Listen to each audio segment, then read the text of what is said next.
ولقد عهدنا إلى آدم من قبل فنسي ولم نجد له عزما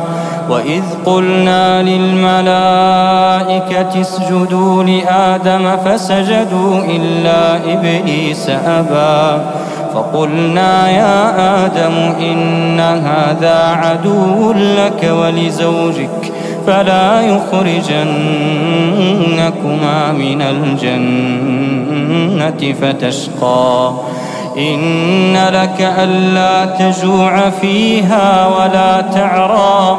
وأنك لا تظمأ فيها ولا تضحى فوسوس إليه الشيطان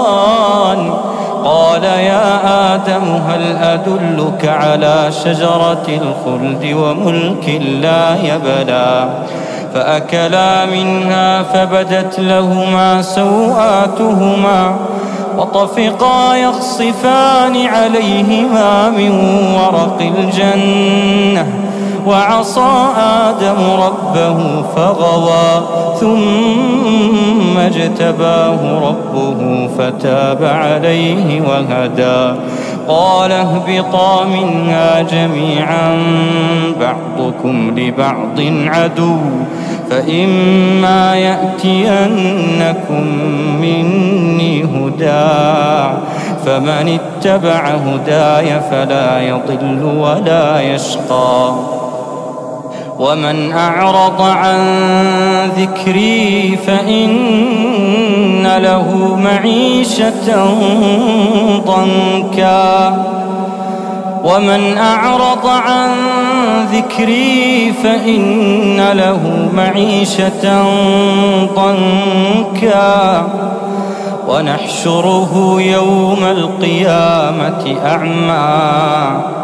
قال رب لم حشرتني أعمى وقد كنت بصيرا قال كذلك أتتك آياتنا فنسيتها وكذلك اليوم تنسى وكذلك نجزي من أسرف ولم يؤمن بآيات ربه ولعذاب الآخرة أشد وأبقى